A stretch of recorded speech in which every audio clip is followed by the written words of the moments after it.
Hello everyone, it's me, that divination witch. I hope you're doing well.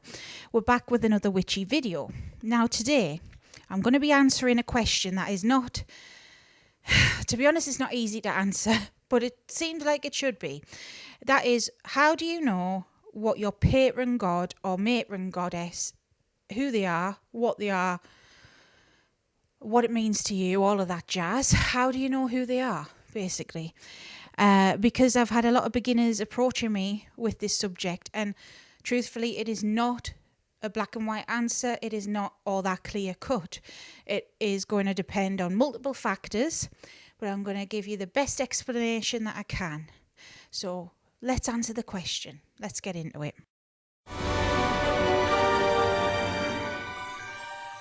If you're new here, hi, welcome. I'm Sarah, that divination witch. The channel is a safe space so you can ask questions. Nothing is silly. Everyone's different. We all start somewhere. Help each other out in the comments as well. Like I say, it's a safe space here. We don't tolerate any BS. So if you like that, you know what to do. Hit subscribe. And if you want to support the channel further, I've got links below. I offer readings on my website and Etsy. I've got a Patreon where I'm teaching tarot, same on memberships. But also on Patreon, we're on the Year of the Dark Goddess. So right now, we are stepping into our power. We are getting in touch with the divine feminine, and we are going through it. So if you want to go through it with us, you know what to do. So, when it comes to witchcraft and paganism, let me first explain that being a witch does not automatically mean you are a pagan, and being a pagan does not automatically mean you are a witch. For me personally, I am an eclectic pagan and a witch. That's not for everyone, okay?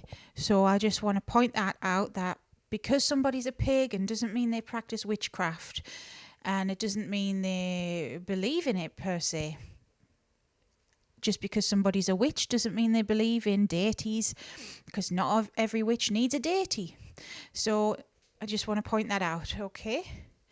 But for me, I'm both, okay? So, because I'm eclectic, what does that mean? That means I don't have a set in stone practice. I am not following teachings per se. I am following my intuition. I am following what I'm guided to follow. I am making my own way. I've got my own path. And a lot of people are doing the same. Not everyone, but a lot of people. But there are different types of pagans as well. Like any religion, you're going to have your different types. So you have pagans that are reconstructionists. A lot of pagan movements are. This could be something like Hellenismos, people reconstructing the Hellenic pagan faith. It could be something like Isaru, which is reconstructing the Norse pagan faith. And there could be other ones as well out there. There are some that are kind of paths to follow, not reconstructions, but they're their own teachings and ways of life kind of thing. And there are some that are more like a religion but come under the paganism umbrella. It's a very complex topic, so it's not one size fits all, and that's why it's complex to answer this question. So with that in mind, your patron god or your matron god is going to depend on your personal belief and on what resonates with you as a human being. Because there are some paths that you may have to have a particular deity in charge, you could say, your main one. And there are others where you follow your own guidance, you know? So it's not all going to be something that's one size fits all. Now, if you are someone like me, and you are making your own way, then it's a minefield to figure this out, I suppose. Now, if you're following the channel, you'll know that Hecate is my matron or patron goddess. Now, a patron is paternal, a matron is maternal, but it's up to you. Use the labels how you see fit, because I don't think the divine give it toss about a label. I use it interchangeably. Hecate is technically my patron goddess. I just call her my mother. But she isn't the only one. That's another misconception. You do not have to have just one. And having more than one does not also mean that they're with you 24/7. So I'll give you my experience and how I've come to learn things. But before I do, the term a patron deity, it really comes from antiquity, where you would have a patron depending on where you lived, potentially, depending on your family, potentially, depending on local traditions or the religion you followed. So ancient Greece is a good example of that. So a patron deity of Athens is, of course, Athena. But your family patron deity could be somebody else. Or you could be, having Athena as your patron deity of your city. But then depending on kind of who you were, you may have, Hestia or somebody else as a patron as well. You see, I think there's a misconception with it because of religious conditioning. Because face it or not, we come from a monotheist society. Whether you were Christian or Jewish or Islamic or whatever, in the Western world, it's mainly monotheism. That is the main world religion. And so society, even in general, even our slang terms, I still say Jesus Christ. I still say, oh God. It's habit, and it's in our subconscious to think there is one mighty supreme. Not that they're all faces of the same mighty supreme, because I do see the divine as faces of our higher power, our creator, if you want to call it like that. They're all different faces of them. Anyways, let's not go too much into that, but I think there is a conditioning that we must have one that is our go-to, and we must have one that's in charge, and we must have one that we pray to the most, or work with the most, or worship the most. That's not the case. Now, a lot of people do, like myself, but that's not always the case. Not at all. Polytheism, it's in the name. People go to deities that rule over certain things for certain things, depending on what you need, depending on where you live, the time of year, all sorts. So you're not going to go to Hades, for example, although I don't know why I picked him, because people were afraid. But this is a modern example. You're not going to go to Hades to help you in childbirth. That's what I was trying to say. I was thinking of the polar opposite, Or you're not going to go to Thanatos to help you in childbirth, unless your child, unfortunately, was no longer with us, Thanatos is the god of death, if you didn't know. You're not going to go to Demeter for vengeance. Well, it depends on her epithet, actually. Well, you're not going to go to her for, I don't know, healing or something. Again, they're complex. It depends on the epithets, but I'm trying to give examples here. So somebody might pray to Demeter for a good harvest. You might give her an offering to make sure your crops grew well or whatever. But somebody else might see that vengeful mother side of her, like I just said there, and be like, Demeter, help me, I don't know, protect my daughter from this guy or whatever. It depends. It truly, truly depends. And I think that's the misconception, that we've got to have one that's in charge, because, you might have gone to Demeter one time for that, but then you might go to Persephone another time, her daughter, the goddess of spring. Say it's springtime season. Say you need something else, you want nice flowers, I don't know. Or you want good weather or something. All right, you could go to Demeter about that, but what about Zeus? He controls the weather. Or what about Poseidon as well? He controls storms and earthquakes and things. It's all depending on things, you know. So one day you might pray to Poseidon, and then one day you might pray to Zeus, or then another you might pray to both. It's about getting out of that mindset. Because even if we boil it down, because, you know, paganism, we do believe the gods are real. And I believe the gods are real, of course. But I also know from a psychological point of view that they are archetypes. And so we could boil it down into, okay, I want to manifest X, Y, Z. I want, you know, something, I don't know, good luck. I want money. Okay, I'm going to think of, you could go to Fortuna, who is a Roman goddess of fortune, wealth. That's where we get fortune from. You could go to Jupiter, another Roman god who is like Zeus, and he rules over, money and riches and things like that because he is the king. You could technically go to Mercury because Mercury is all about transformation. And if, say, you're wanting a new opportunity or you want something to be brought to you, Mercury could do that. It's not one size fits all. And then we boil more down into it in modern times, because I've mentioned Greeks and Romans there, which are two separate cultures, but it gets even more complex when you add in the mix that you could have some Hellenic gods there, and you could have some Norse gods in the same room. And, you might, I don't know, depending on your ancestry or whatever, you could have gods from another place in the world. Why is my brain going blank? I don't know, Chinese gods from Taoism or I don't know.